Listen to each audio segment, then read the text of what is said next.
Bueno, la coyuntura política, social y económica en el país no está nada fácil, y el tema económico venimos con muchos problemas, por supuesto, como otros problemas, como otros países tienen el mismo problema, me refiero al problema económico, pero políticamente y socialmente todo esto también ha empezado a confluir en una especie de momento difícil que le está tocando vivir al país. Hemos invitado nosotros a nuestros invitados, expertos, por supuesto, para que podamos analizar un poco sobre la coyuntura, sobre lo que está ocurriendo. ¿Esto tiene efectos económicos? Claro que sí, el tema de la clausura del año escolar tiene efectos económicos. ¿Los bloqueos que se presentan tienen efectos económicos? Por supuesto que sí. Los bloqueos tienen efectos políticos, la clausura del año escolar tiene efectos políticos también. En realidad, todos estos temas se van entrelazando constantemente, momento a momento, en un país que presenta estas complejidades, estas particularidades, especialmente en su forma de vivir, en su forma cotidiana de enfrentar los problemas. Voy a comenzar con Marcelo Silva para pedirle una evaluación. Ayer se clausuró el año escolar, hoy amanecemos con bloqueos, situación muy complicada, por supuesto, la que estamos atravesando. ¿Cuál es tu mirada? Gracias, Jorge, un gusto, un placer saludarte y saludar a toda tu audiencia. Dos hechos que son indudablemente negativos, los califico así de entrada. Vámonos con el tema de los bloqueos y de las manifestaciones sociales esporádicas, no sostenidas, no masivas hoy día. Eso nos da todavía un hálito de esperanza, pero indudablemente que han causado perjuicio en el ámbito especialmente del tránsito de alimentos y de algunos insumos de salud. No hay elemento que justifique esto. Primero porque el país no se encuentra como para soportar bloqueos, está en una situación económica, y está en una situación económica especialmente para aquellos sectores que viven al día, para aquellos sectores que indudablemente son pequeños productores de alimentos, que les ha ido relativamente bien en este tiempo. Hemos podido comer bien, no ha habido escasez de alimentos, ha habido todo en la pandemia desgraciadamente, pero por lo menos escasez alimentaria no, y eso, los bloqueos y todo lo demás pone en riesgo ese elemento. El segundo elemento es el tema de insumos de salud. A mí me preocupa mucho el tema de oxígeno, por ejemplo, que sí, ya las autoridades han dicho que evidentemente podría tener un perjuicio por el tema de los bloqueos. Pero el otro elemento básico es de que bienvenidos a la fiesta del contagio, ¿no?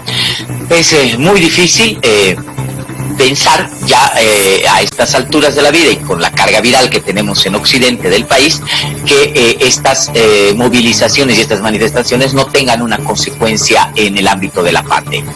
Y esto nos va a sobresaturar todavía en los próximos días, en las próximas semanas, nuestro sistema de salud. Ya entiendo que la densidad de estas movilizaciones no es tan grande como se esperaba, porque la gente ha tenido que entender, desgraciadamente, con muerte de gente cercana, 2 alcaldes en Los Yungas, la muerte de Eugenio Rojas en Achacachi, la muerte de otros líderes campesinos, entender que el COVID es real, ¿no? Y que existe. Por el otro lado, y finalizo el criterio, lo de la clausura del año escolar, inadmisible, ¿no? Una medida absolutamente improvisada, y eso se nota simplemente al anuncio. ¿Y por qué digo que es improvisada, políticamente errática? Porque te deja muchas lagunas, Jorge. ¿Qué va a pasar con los colegios particulares? ¿Qué va a pasar con los maestros de los colegios particulares? ¿Qué va a pasar con aquellos estudiantes que sí ya se habían preparado con plataformas virtuales para poder recibir educación? ¿Qué va a pasar con los procesos de nivelación de aquella gente que va a entrar a la universidad? ¿Qué va a pasar con aquellos iniciales? Nadie le está poniendo atención a los iniciales. Yo le pongo porque tengo un hijo pequeñito, donde las habilidades psicomotrices son fundamentales. No, mi hijo tenía que estar en kinder, donde tenía que aprender ciertas cosas. Ahora está en primero, donde tiene que desarrollar la parte cognitiva. Nada planificado. O sea, ha sido una determinación que creo le va a pasar facturas muy duras al gobierno, especialmente en los sectores urbanos. Muy bien, muchísimas gracias, mi querido Marcelo. Le voy a pasar la posta a Alberto Bonadona. Un abrazo grande, querido Alberto. Un gusto tenerte acá en Noche Sin Tregua. En el mismo orden, ¿te parece? Comenzamos con bloqueos y vamos por la clausura del año escolar. Bueno, la verdad es que los bloqueos son terribles, siempre lo han sido y siempre lo van a ser. Yo creo que en algunas situaciones los bloqueos son increíblemente dañinos, especialmente ahora, y porque estamos en una situación que nada tiene que ver con el lado político, y creo que es lo que está pesando para hacer los bloqueos. Está pesando el lado político, que las elecciones no elecciones, cuando en realidad, desde mi perspectiva, las elecciones son lo que menos nos debería importar, dada la salud de la población y dada también la economía de la población. La economía en general ha tenido un derrumbe, y ese derrumbe no se está pudiendo recuperar. No se ha hecho una medida clara, integral, para dar una respuesta al conjunto de los sectores, como para que puedan recuperarse o que puedan paliar la situación.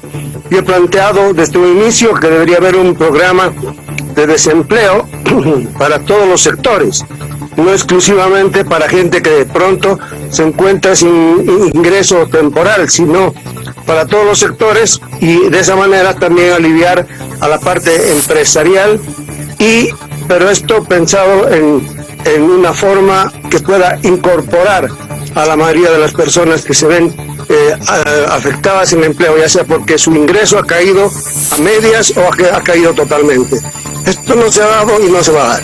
Y ahora vienen estos bloqueos que no tienen un carácter económico de trasfondo, no están preocupados por la salud en absoluto, se lo ve claramente, sino que es simplemente un afán político de querer tener las elecciones sea como sea, porque se ve claramente que hay por un lado cierto deterioro del gobierno y hay que aprovechar la situación, porque también hay un deterioro por parte de todas las fuerzas políticas que en este momento, en vez de unirse y de vincularse y ponerse a charlar de cómo salir del problema, se ponen a pelear por unas migajas políticas que se sabe que en Bolivia son la única manera de enriquecimiento que llegan a encontrar los políticos en este país. Entonces, yendo después a la parte de la educación, yo no veo, la verdad, que haya una clausura característica. Es un cierre, según lo que ha dicho el ministro de Educación, es un cierre administrativo académico, porque todo el resto sigue como seguía. Sí, yo veo que sigue como debía seguir, como ellos ya lo definieron. Vale decir, siguen las clases virtuales, siguen las clases a distancia, pero no hay una calificación. Pero la calificación, dijeron ya que lo había antes, o sea, estaban estudiando sin necesidad de tener que pasar de curso. Y pedir clases presenciales en este momento, pues es verdaderamente toda una... si en países desarrollados ya genera problemas, en un país tan pobre tener clases presenciales pues sería, yo creo, criminal. O sea que se ha arruinado el año escolar, eso no hay la menor duda. No se puede pensar que estamos mucho más atrás de lo que estábamos, porque ya siempre estábamos atrás en la educación, pero que se puede mejorar en algo la educación con la parte virtual. Creo que vale la pena pensarlo desde esa perspectiva, y podría más bien dársele un impulso que no se ha dado hasta este momento, ni con los recursos necesarios, ni con la preparación y ni exigencia necesaria. El ministro hablaba de que hay 160,000 maestros, y se les dio cursos por 2 meses, se inscribieron 120,000 y solo asistieron 46,000.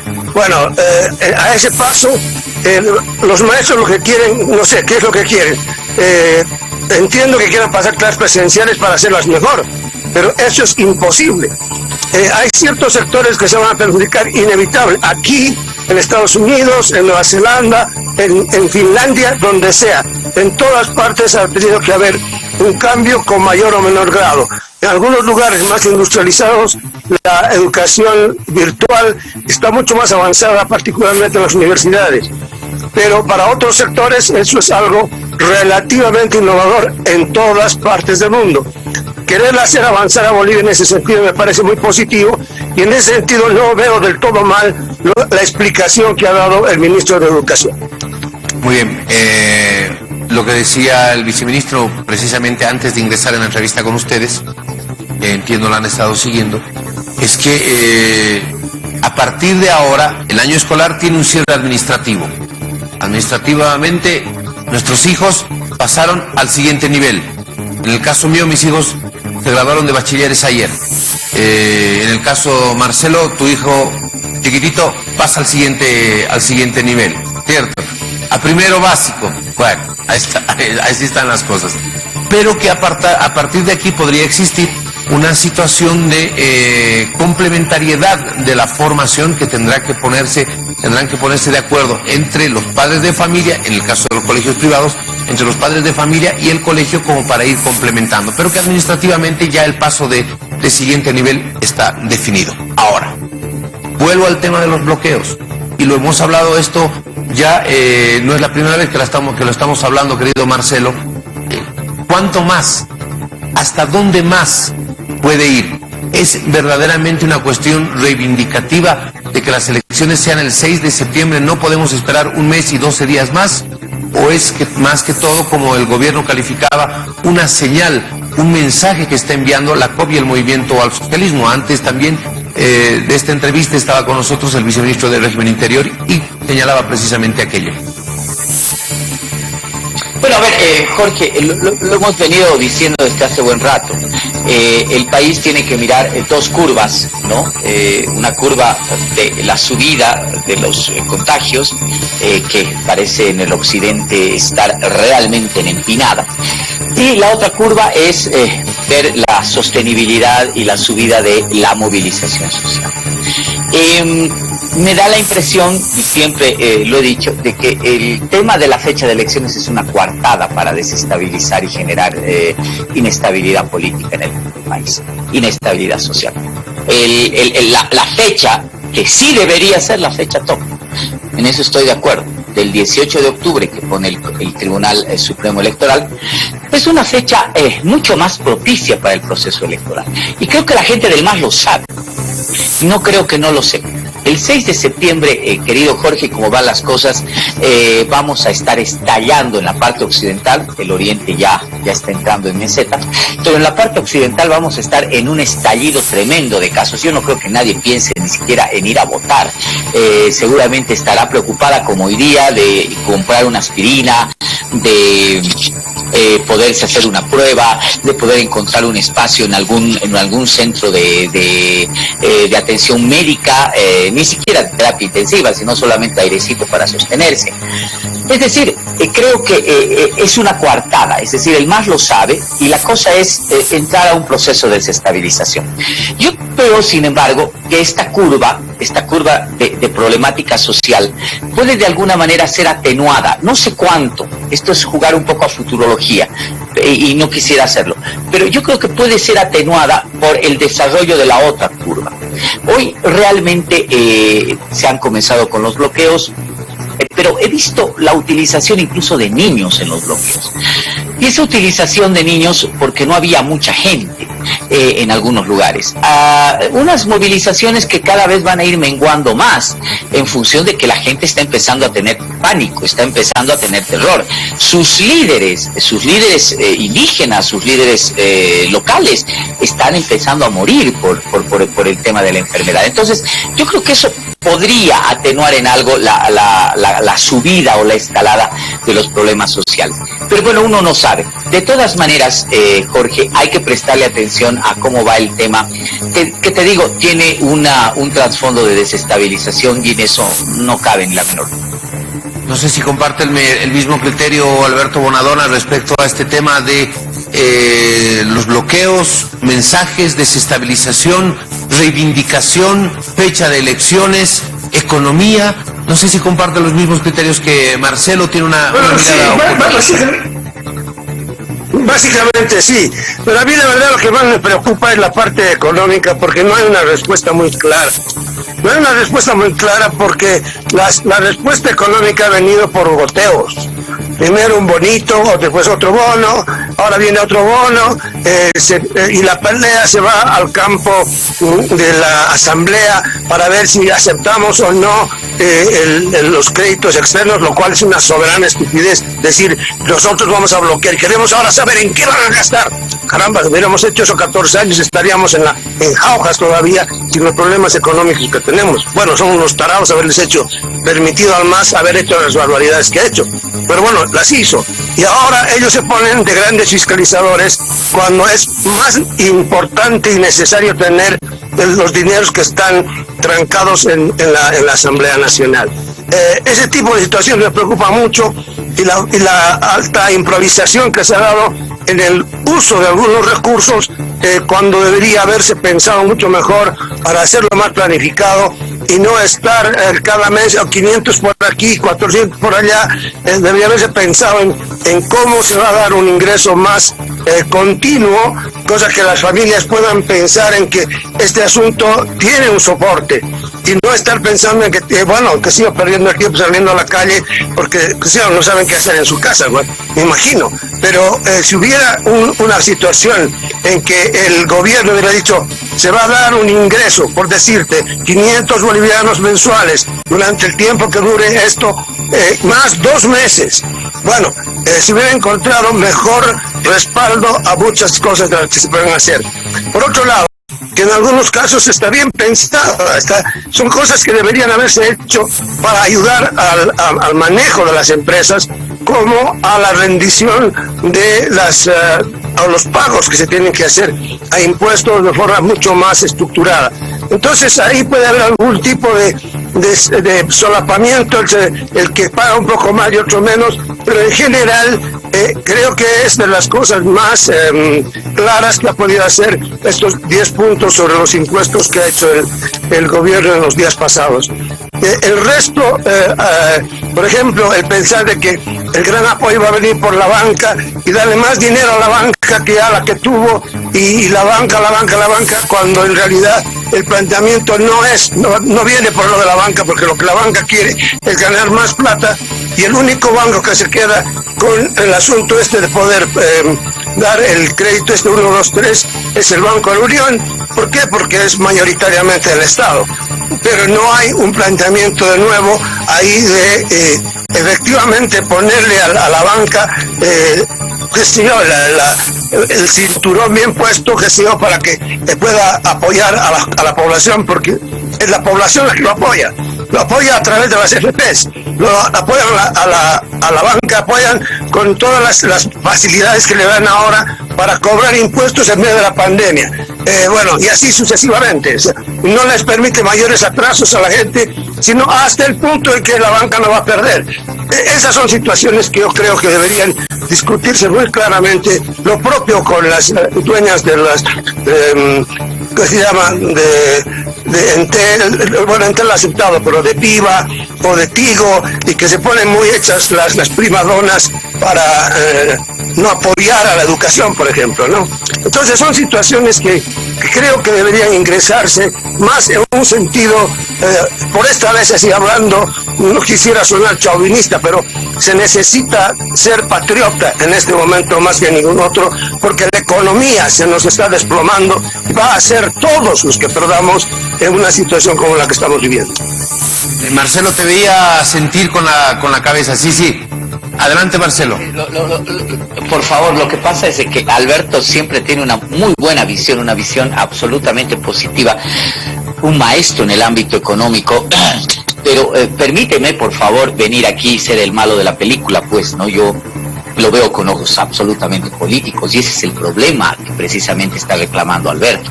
Lo que ha pasado exactamente ayer, no puede ser que primero tires el golpe y luego trates de explicar, ¿no? El golpe 24, 48 horas después.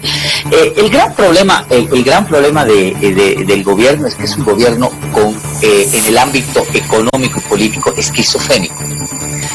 Es decir, no tiene clara, y no la va a tener clara, estimado Alberto, por varias razones. Yo diría 2 fundamentales. Una, porque los ha pescado en curva. Realmente esta crisis, no solamente en el ámbito de la pandemia, la crisis económica, la crisis social, la crisis política, los ha pescado en curva. Realmente, además, es un gobierno muy cerrado, ¿no? Muy endogámico, ¿no? Muy endogámico. Es decir, muy de gabinete, son 2, 3, 4 personas las que van a tratar de resolver siempre las cosas, y son enemigas del diálogo, y eso me preocupa. El gobierno debería ser el principal articulador de mesas de diálogo económicas, sociales, políticas, etcétera, pero no le interesa, ¿no? el gobierno toma determinaciones unilaterales y va allá. Pero la segunda es más importante, es un gobierno que va a competir en el proceso electoral. Y eso le desvirtúa absolutamente todo. ¿Por qué? Porque su plan de reactivación, su plan económico, tiene que coincidir en un plan de largo plazo, mediano plazo, pero también de resultados inmediatos, ¿no? La presidenta está desesperada de dar plata a la gente. Por ahí nos van a adelantar nuestro aguinaldo en octubre. Tengo esa impresión, ¿no? Por ahí nos adelantan en los primeros días de octubre. La cosa es darle plata, hay que sacar plata de donde sea y darle a la gente plata. ¿Por qué? Porque eso tiene, como tú decías, una planificación, tiene una meta económica, tiene una sostenibilidad. ¿Apunta a algo en el proceso de reactivación económica? No. Lo que se quieren son votos. Y doña Yanine Áñez se ha dado cuenta que las encuestas en este último tiempo la han dejado peor parada que antes de la pandemia. Entonces, ¿qué es lo que hay que hacer? Hay que cambiar la lógica, pues, ¿no? La gente votará por mí porque les dé plata. Hay que adelantar. Hemos adelantado el aguinaldo a los rentistas, a los beneficiarios del bono. Hemos adelantado, estamos prometiendo otro bono. Sé que se está trabajando también en otros bonos. Y es muy probable que se adelanten los aguinaldos. Es decir, la cuestión ya no es una lógica económica, ya no tiene una racionalidad económica, tiene una racionalidad política, y la racionalidad política tiene que privilegiar el corto plazo. Las decisiones tienen que darse ya. Por eso yo digo, lo que tú dices es perfecto, es adecuado, pero si le encuentras el ajallo político, le vas a encontrar toda la racionalidad. Muy bien, muchísimas gracias. Bueno, de los bonos no nos olvidemos. Un bono de 500, otro bono de 1000. Tuvimos también la batalla por los bonos hace muy pocos días atrás, hace muy pocas horas atrás. Entonces, unos ofrecían 500, otros ofrecían 1000. Bueno, ¿en qué estamos? El ajallo político de la propuesta de Alberto Bonadona. Alberto. Bueno, lo cierto que Marcelo tiene razón, y a mí la verdad te digo lo siguiente. Mira, así como uno tiene que depender de banqueros como un mal necesario, hay que depender de los políticos como un mal necesario, porque llega el momento en que los que van a tomar las decisiones, tristemente, son los políticos, y toman unas decisiones en el corto plazo, donde están más perdidos que a dar el Día de la Madre. Entonces, es un serio problema, porque no pueden ver más allá de sus narices. ¿Por qué? Porque solamente están viendo el bien de sus bolsillos y de sus correligionarios. Y en una política tan pobre como la boliviana, digo pobre en visión, en concepción, realmente es una lástima tener que depender de políticos que deberían ponerse ya a dialogar entre ellos, con las fuerzas políticas, sociales, con todas estas fuerzas que están movilizadas, y decir, bueno, a ver, hagamos algo para no fregarnos la vida a futuro. Y el futuro viene después de las elecciones. ¿Cómo hacemos para generar una Bolivia más grande? Y no lo que estamos haciendo, más bien, es una Bolivia más pequeña, donde lo único que vamos a hacer es devorarnos entre nosotros mismos. Y son incapaces de ver una situación de ese tipo. Con ese ajayo, mira, la verdad que estamos yéndonos a la condenación eterna. Bueno, muchísimas gracias. Me encantó conversar con ustedes. Pasamos del ajayo a la condenación eterna. Las cosas están así como están. Querido Marcelo, un cariño grande. Por supuesto, a Alberto Bonadona, lo propio, un cariño grande a ambos. Marcelo, un abrazo. Un cordial saludo, Alberto. Muy bien, muchísimas gracias. Un gusto tenerlos a ustedes.